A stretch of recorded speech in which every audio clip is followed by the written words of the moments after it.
Good morning, viewers. Today we have Miss Elena with us, whom you had been seeing in various teaching videos so far. She teaches life science as well as she takes care of our KG Pro wing, in which we give quality education to the tiny tots. So today we will be asking Elena ma'am, who is a very good parent also, that how she takes care of managing kid at home, teaching the child so well that the child is excelling faster than anyone, and what suggestions she has for the parents at home to make our online teaching effective from the school and to bring the same effect by proper facilities and qualities to be given by the parents at home. So Elena ma'am, welcome you to this show. Thank you, sir. Ma'am, I have seen you as a parent as well as a teacher. So everyone knows you as a very good teacher, but I know you as a very good parent also. So I want you to give some tips to the parents so that they can take care of certain basic things which are not taken care of, what we can see through the Zoom camera. So first of all, let me tell you that being a parent, it is a very special thing. जब आप parent बनते हैं, वो एक बहुत ही महत्वपूर्ण बात है.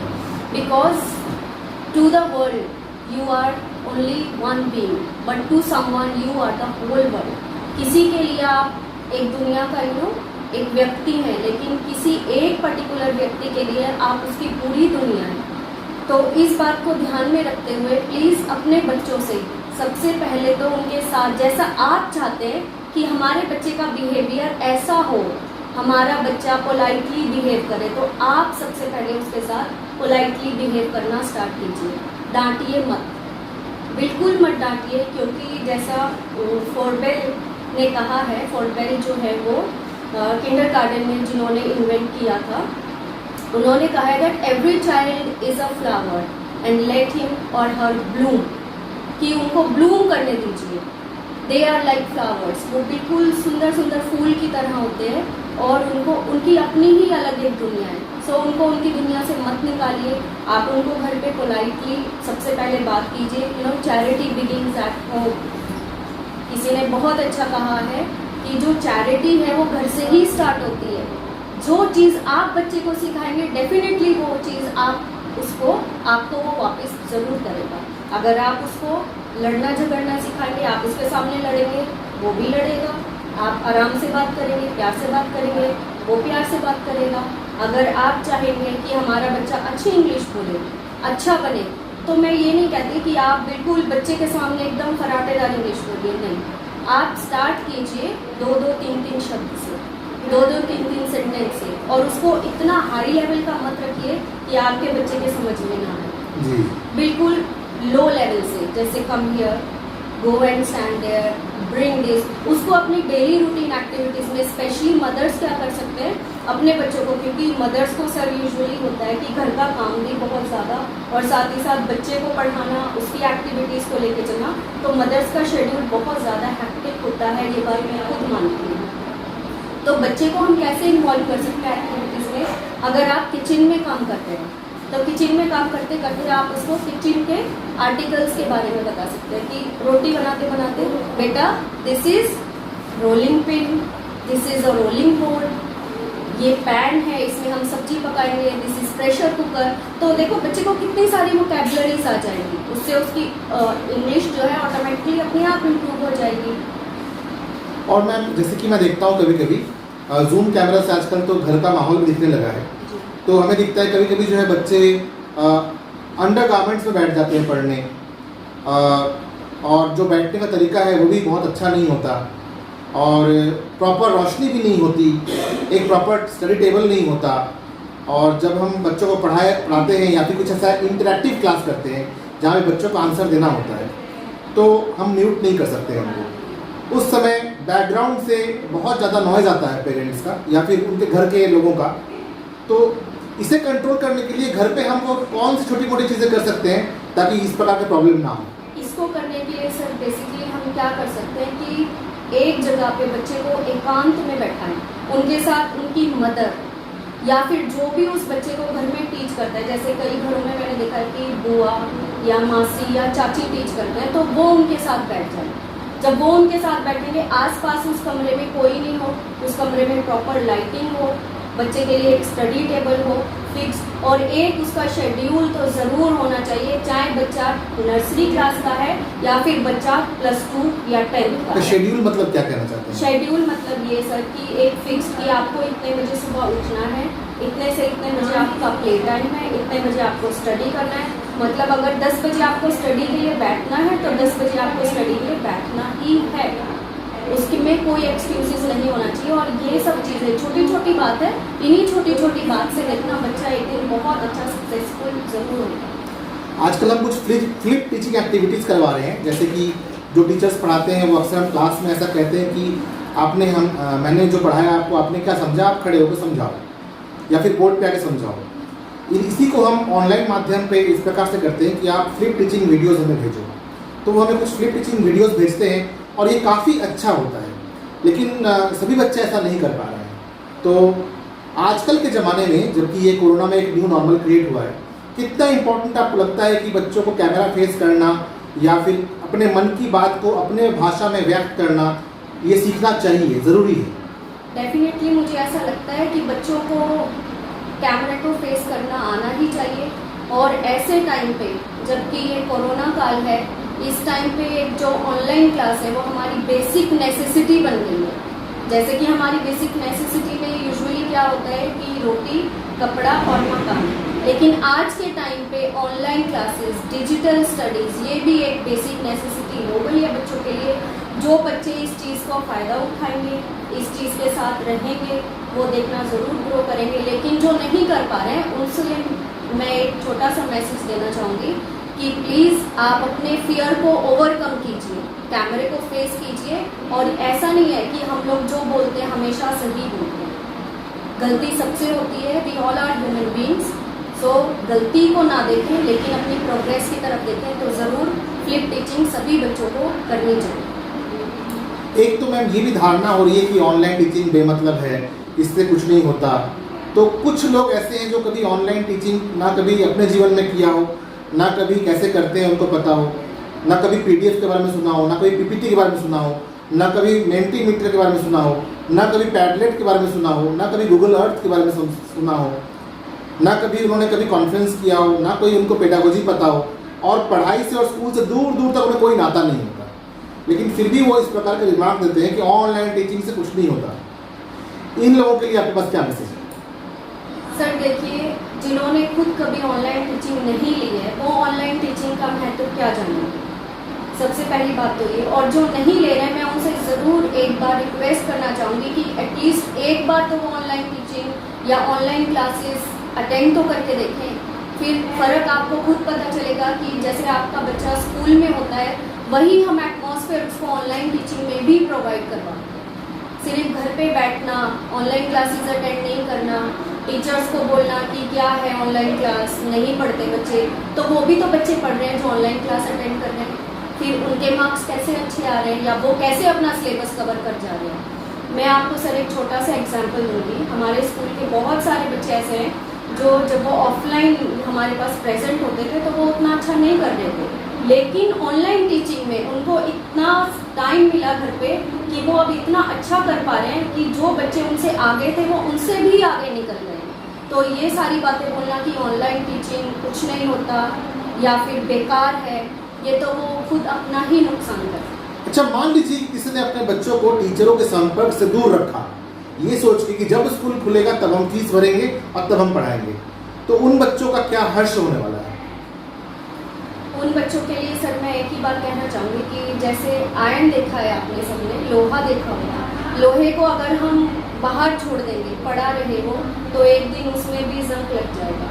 तो वैसे ही बच्चों का माइंड होता है, अगर हम उस माइंड में चीज़ें डालेंगे, उनसे लेंगे, तभी वो वर्क करेगा। अगर वो वैसे ही घर पे एकदम बंद पड़ा रहेगा तो एक न एक दिन उसमें भी ज़रूर जंग लग जाएगा। और फिर उन बच्चों को बहुत मुश्किल होने वाली है कि जब स्कूल खुलेगा, स्कूल खुलने की वेट करना और फिर अपने सिलेबस को कवर करना, तो वो बच्चे 100% है कि पीछे रहेंगे ही रहेंगे। जी, एक टेक्निकल नॉलेज में, टेक्निकल टर्म्स में ऐसा भी कह सकते हैं कि एक तो लर्निंग गैप क्रिएट होगा, learning gap definitely, curriculum gap create होगा, ब्रेन सेल्स तो बड़े हो जाएंगे लेकिन वो ब्रेन सेल्स के अंदर नॉलेज नहीं होगा, नॉलेज नहीं। ठीक है। और एक क्वालिटीज होते हैं बच्चों में कि वो बहुत देर तक सुन सकते हैं।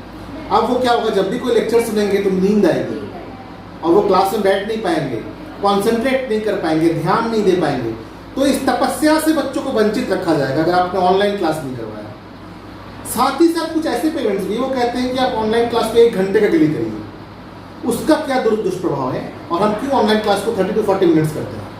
सर 1 घंटे के लिए डेफिनेटली आइज़ के ऊपर असर है, आइज़ के साथ साथ हमारे ब्रेन पे भी असर है, हमारी हेल्थ पे असर है। और जो बच्चे की अटेंशन है वो इतनी ज़्यादा नहीं होती कि हम उसको 1 घंटे तक एक जगह बैठा के रखें, क्योंकि उनके अंदर एनर्जी इतनी है कि हम उनको रोक ही नहीं सकते 1 घंटे के लिए।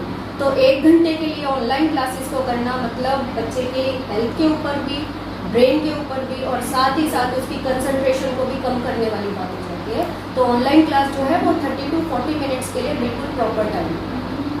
और एक और मानसिकता भी है कि अगर हम फीस भर रहे हैं तो पूरे 8 पीरियड होने चाहिए, जबकि जब हम ऑनलाइन क्लासेस कराते हैं तो 3 से 4 क्लास कराते हैं, क्योंकि बच्चे जो है वो कम पढ़े, इफेक्टिव पढ़े, प्लान्ड सब्जेक्ट पढ़े और घर पे काम भी कर पाए।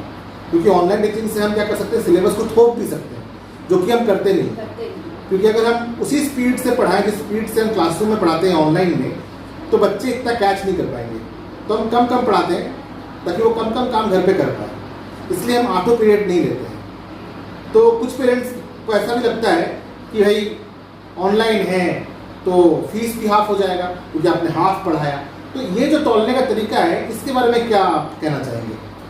सर ये मेंटालिटी जो है ये बिल्कुल गलत है, क्योंकि हम सिर्फ ये नहीं है कि बच्चे को अगर हम साइंस पढ़ा रहे हैं तो वो सिर्फ साइंस से ही सीख रहा है, या हम इंग्लिश पढ़ा रहे हैं तो अच्छा आज मेरे बच्चे को इंग्लिश नहीं पढ़ाया तो उसने कुछ नहीं सीखा।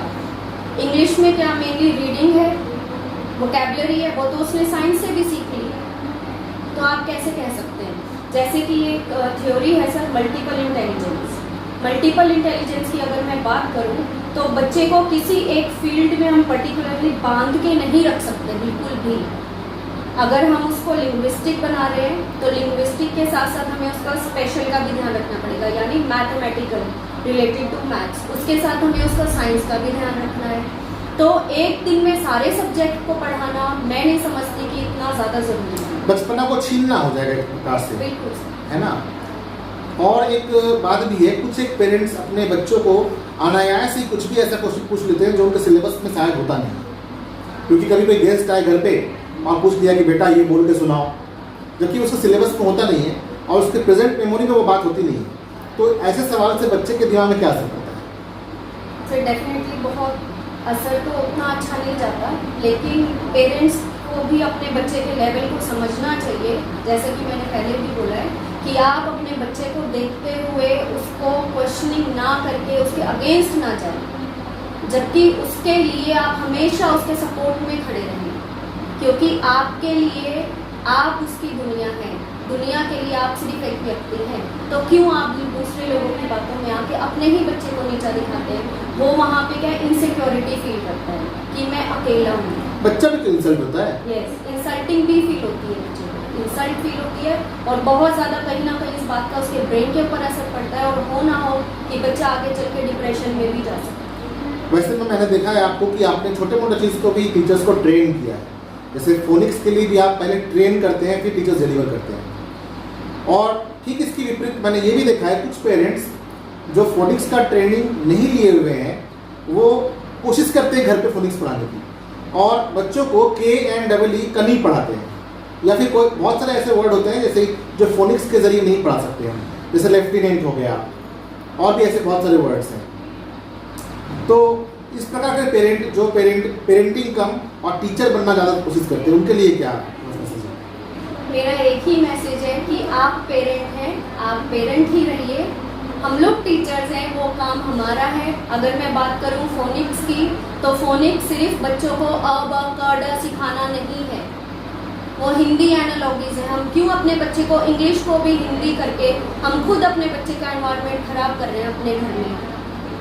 आप पेरेंट हैं, प्लीज़ पेरेंट की तरह आपका काम है उनको लाड कीजिए, प्यार कीजिए। पढ़ाना हमारा काम है, पढ़ाएंगे हम। एक बहुत बारीक सा लाइन होता है, एक छोटी सी बात होती है जो टीचर्स ध्यान में रख के ये काम करते हैं। जैसे कि डॉक्टर जब ऑपरेट करते हैं उनको पता होता है कितना ऑपरेट करना चाहिए, अगर हाथ में कैंची है तो हम कितना भी मन चाहे काट लें, उसी प्रकार से हाथ में कलम और कागज़ है, बच्चे से कितना भी लिखवा दें, कितना भी याद करवा दें, ऐसा नहीं होता है। हर चीज़ का एक ऑप्टिमाइजेशन होता है। फोनिक्स की भी उतनी ही ज़रूरत है जितनी ज़रूरत से वो वर्ड क्राफ्ट कर ले, मतलब छोटे छोटे सिलेबल्स को जोड़ के वो वर्ड बोल ले। लेकिन अगर आप हर चीज़ में फोनिक्स में ब को क्या बोलेंगे, बी को क्या बोलेंगे, चार्ली को चार्ली क्यों बोलते हैं, कैट को कैट क्यों बोलते हैं, बच्चों को अगर कन्फ्यूज़ करेंगे तो टीचर्स का टीचिंग इफेक्ट है उसमें तो कहीं ना कहीं असर पड़ जाता होगा। इसके लिए मैं एक बात और बोलना चाहूँगी, जैसे कि हमारे स्कूल के वीडियोस आते हैं टीचर्स के, तो आप अपना कम और हमारा वीडियोस को बार बार अपने बच्चों को ओपन करके दीजिए, उनको टीवी की जगह, या फिर बच्चे आजकल मैंने देखा है मोबाइल में कार्टून्स गेम्स बहुत ज़्यादा देखते हैं, तो उनकी जगह आप ये एजुकेशनल वीडियोस अपने बच्चों को दिखाइए, जिससे कि उनको प्रोनाउंसिएशन में भी असर होगा और साथ ही साथ उनकी लर्निंग भी बहुत ज़्यादा इफेक्टिव हो जाएगी। जैसे वर्ड्स को हम बोलते हैं वैसे ही आपके बच्चे बोल पाएंगे। मैम, जैसे कि आपको पता है कि हमारे जो भी वीडियोस है इंटरनेशनल लेवल तक ब्रॉडकास्ट होता है, so I would like you to differentiate between parenting and teaching. Please tell me और tell us the difference between parenting and teaching and the similarities also, and where we can put this line in Hindi as well as English. Sir, parenting means that you have to take care of your child. You have certain responsibilities for your family. You have to fulfill their basic needs. And in teaching, obviously we also have some responsibilities, but with that responsibility we have to take care of the child's future. So what is a bigger responsibility, parenting or teaching? Sir, for me, I think both are equal. So teaching requires lots of training. Why not parenting? Sir, parenting too requires training. The thing is that in what condition, in which ways we are raising our child, that also plays a very important role. So just like we learn teaching by doing BA, MA and various courses. So for learning parenting, I hope that this video is going to help you a lot, because we have come up with the parenting ideas in which we mean to say that a parent's responsibility is to take care of child's emotion, child's nutrition, child's conduct, child's behavior, and these all will be mimicked by the conduct, culture, walk, talk and conduct of the parents and people at home. So if these things are followed, I think that it will be a good parenting thing to do. Ma'am, इसी को आप अगर हिंदी में बता पाएं इनको। Parents का जो रोल है वो बहुत इम्पोर्टेंट होता है। गुरु का तो है ही, गुरु का दर्जा सबसे ऊंचा हमारे इंडियन सोसाइटी में है, लेकिन पेरेंट्स का भी कुछ कम नहीं है। पेरेंट्स का काम है कि अपने बच्चों को अच्छा सा एक घर में एटमॉस्फेयर प्रोवाइड करें, जिस तरह से वो चाहते हैं कि उनका बच्चा बड़ा हो के वैसा बने, वैसा ही सबसे पहले आप उनको घर में एटमॉस्फेयर प्रोवाइड करें। उनके इमोशनल नीड्स को देखें कि मेरा बच्चा, अगर मैं पब्लिक में उनके ऊपर चिल्लाऊं तो डेफिनेटली मेरे बच्चे को भी हर्ट होगा। मेरा बेटा मुझसे आके बोलेगा कि हाँ, शायद मम्मी मुझसे प्यार नहीं करती, इसीलिए मुझे डांटती है सबके सामने। दूसरी बात यह है कि आप अपने बच्चे की नीड्स को पूरा कीजिए। उसको पेन चाहिए, पेंसिल चाहिए, कलर्स चाहिए, या फिर कोई फाइल चाहिए एक्टिविटी के लिए, उसको वो ला के दीजिए। और टीचिंग में क्या है कि टीचिंग में हम लोग कर ही रहे हैं, जो टीचर्स हैं, बाकी टीचर्स भी हैं, वो भी बहुत अच्छा कर रहे हैं। और टीचिंग के लिए हम बच्चे के इन सब रिस्पॉन्सिबिलिटीज़ के साथ साथ उसके करियर को भी लेके चलते हैं, जिससे कि आगे फ्यूचर में जाके वो अच्छा बने। और एट लास्ट मैं आप लोगों को बस एक ही चीज़ बताना चाहूँगा कि कभी भी घर पे किसी भी गुरुजन की निंदा ना करें, चाहे वो दादाजी हो, पिता हो, माता हो, अपने बड़े भाई हो। किसी मंदिर का या धर्म का निंदा ना करें और कभी भी शिक्षक या स्कूल की निंदा ना करें, चाहे वो कोई भी स्कूल हो, कोई भी शिक्षक हो। भले ही आप किसी की एक निंदा कर दिए, लेकिन वो निंदा करने का जो आदत है ना, वो मन में आ जाता है। तो कभी भी अगर हम अपने जीवन में सफल नहीं होते हैं थोड़े दिनों के लिए, तो हम अपने असफलता का दोष निंदा से छुपा लेते हैं। क्योंकि विचार के साथ मैं आप लोगों से आग्रह करूंगा कि हमारे इस प्रकार के वीडियो के साथ आप बने रहें। आप लोगों के सामने कई तरह के पेरेंटिंग वीडियोस लेकर हम आएंगे। हमारे पास ऐसे बहुत सारे अच्छे पेरेंट टीचर हैं जो इस प्रकार गाइडेंस वीडियो बनाएंगे। जो हमें सुन रहे हैं उनमें से भी बहुत सारे ऐसे टीचर्स होंगे जिन्हें हमारा वीडियो ज़रूर अच्छा लगा होगा, और उनके जो क्लाइंट पेरेंट्स होंगे उनके लिए भी यूज़फुल हो सकता है। तो आप उसे शेयर करें और ये वीडियो कैसा लगा कमेंट सेक्शन में जरूर कमेंट करके बताएं। धन्यवाद।